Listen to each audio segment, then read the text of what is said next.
এইরকম কিছু কিছু দিন আসে যখন কোনো মাছের ঝাল ঝোল সবজি খেতে ইচ্ছা করে না। সেই সব দিনগুলোতে আমার খুব পছন্দের রান্না হলো ডাল চিংড়ি মাছ মাখা আর যে কোনো একটা ভর্তা। যেমন আজকের লাঞ্চে ছিল লাউয়ের খোসা বাটা। বিশ্বাস করুন এই দুটো রান্নার সাথে আর কিছু লাগে না। হ্যালো নমস্কার, ইটস মাই মধুলিকায় আপনাদের সকলকে স্বাগত। রেসিপিটা আপনাদেরও নিশ্চয়ই অনেকেরই খুব প্রিয়। শেয়ার করছি আজকে ডাল চিংড়ি মাছ মাখা। এর জন্য আমি আজকে নিয়ে নিয়েছি মুসুর ডাল, হাফ কাপ মুসুর ডাল। ভালো করে ধুয়ে নিতে হবে যাতে একটু নোংরা না থাকে এবং সাদা একদম পরিষ্কার জল বেরোনো অবধি ধুয়ে নিতে হবে। ডালটাকে সিদ্ধ করে নিতে হবে, পরিমাণ মতো জল দিতে হবে। হাফ কাপ ডালে 1 কাপের থেকে একটু কম জল দিতে হবে। দিয়ে দেবো একটুখানি সর্ষের তেল আর একটা হাতা এইভাবে উপর দিয়ে রেখে দিলে ডালটা যখন সিদ্ধ হবে তখন উথলে পড়বে না। জলটা এমনভাবে দিতে হবে যাতে ডাল সিদ্ধ হওয়ার সাথে সাথে জলটাও একদম শেষ হয়ে যায়, জলটাও একদম মরে যায়। আর যদি জল থেকে যায় তাহলে কিন্তু জলটাকে শুকিয়ে নিতে হবে। আমার আবার খুব ঘন ডাল মাখা ভালো লাগে না বলে সামান্য একটু জল কিন্তু আমি রেখে দিই। সর্ষের তেল গরম করে নিয়েছি। 1/4 কাপ সর্ষের তেলে প্রথমে শুকনো লঙ্কা এরকমভাবে লাল লাল করে ভেজে নিতে হবে। 4টে থেকে 5টা শুকনো লঙ্কা, যে যেরকম ঝাল খায়। আর এটা কিন্তু ঝাল শুকনো লঙ্কা। লঙ্কাটা ভাজা হয়ে গেলে, একদম কড়কড়ে ভাজা হয়ে গেলে তুলে নিতে হবে। এরপরে দিয়ে দিতে হবে রসুনের কোয়া। 15 থেকে 20টা রসুনের কোয়া লাল লাল করে ভেজে নিতে হবে। রসুন ভাজতে হবে একদম কম আঁচে যাতে সিদ্ধ হয়ে যায়। আর তার সাথে ভাজতে হবে দুটো পেঁয়াজ, দুটো মাঝারি সাইজের পেঁয়াজ পাতলা পাতলা করে কেটে নিচ্ছি। আমি কিন্তু শুকনো লঙ্কাটা কাঁচা তেলে দিয়ে ভাজি, তাতে শুকনো লঙ্কাটা দেওয়ার সাথে সাথে কালো হয়ে যায় না, ভাজাটা আস্তে আস্তে হয় আর লঙ্কাটাও ক্রিস্পি হয়ে যায়। রসুনটা সিদ্ধ হয়ে গেছে, এইবারে দিয়ে দিতে হবে পেঁয়াজ। পেঁয়াজটা দিয়ে ভালো করে নেড়ে ভাজতে থাকতে হবে। সাথে দিয়ে দিতে হবে বেশ কয়েকটা কাঁচা লঙ্কা কুচি। আমি এখানে 3টে কাঁচা লঙ্কা কুচি দিয়েছি। যে যেরকম ঝাল খায় সেই অনুযায়ী লঙ্কা বাড়িয়ে বা কমিয়ে নেবে। সামান্য একটু নুন দিয়ে পেঁয়াজ, লঙ্কা, রসুন সব এরকম ভাবে লাল লাল করে ভেজে নেব। পেঁয়াজটা ভাজা হয়ে গেছে, তেলটা ছাড়িয়ে তুলে নিতে হবে।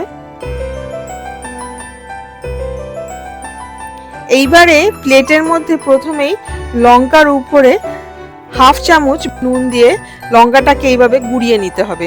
নুনটা দিলে লঙ্কাটা খুব ভালোভাবে গুঁড়িয়ে যায়, সেই জন্য নুনটা দিয়ে এইভাবে গুঁড়িয়ে নেওয়া। আর পেঁয়াজের মধ্যে রসুন আছে, সমস্ত কিছু একসাথে এইভাবে একটুখানি চটকে চটকে মেখে নিতে হবে। রসুন খানিকটা গোটা মুখে পড়বে আর খানিকটা ভর্তা মতো হয়ে যাবে। পেঁয়াজ রসুন ভাজাটা এইবারে লঙ্কার গুঁড়োর সাথে ভালোভাবে মেখে নিতে হবে। এছাড়া এর মধ্যে দিয়ে দিতে হবে ধনেপাতা। হাফ কাপ মতো ধনেপাতা আমি এর মধ্যে দিয়ে দিচ্ছি। আপনারা চাইলে এর থেকে বেশিও দিতে পারেন ধনেপাতা। ধনেপাতা কিন্তু এই রান্নাটা খুব ভালো লাগে খেতে। ধনেপাতাটাকেও কচলে কচলে মেখে নিতে হবে যাতে পেঁয়াজ রসুনের গরমে ধনেপাতাটাও নরম হয়ে আসে। ডাল চিংড়ি মাখা, চিংড়ি মাছ আমি নিয়ে নিয়েছি 4টে। 150 গ্রাম চিংড়ি, হাফ চামচ নুন আর হাফ চামচ হলুদ মাখিয়ে নিতে হবে।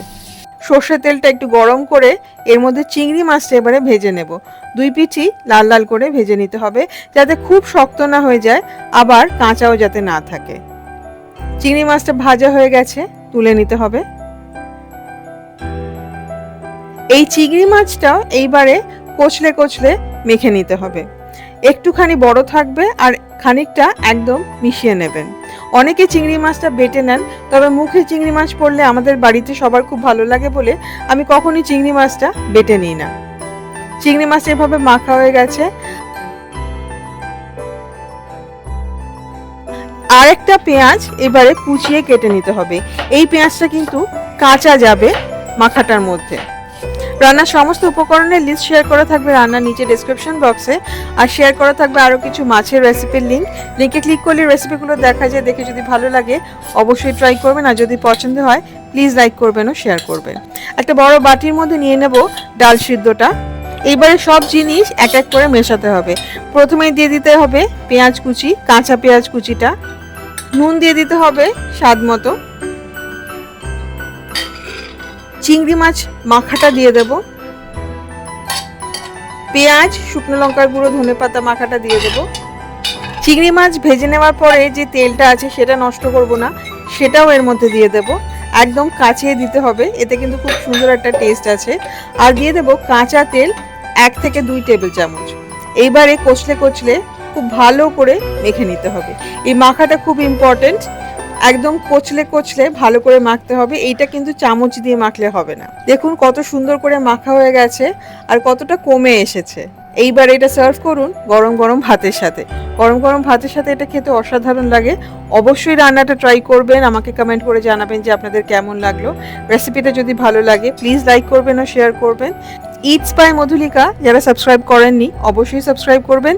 সাবস্ক্রাইব করার সময় বেল আইকনটি প্রেস করলে আমি যখনই কোনো রেসিপি পোস্ট করব প্রথম নোটিফিকেশন আপনার কাছেই যাবে। ভালো থাকুন, হ্যাপি কুকিং, থ্যাংক ইউ।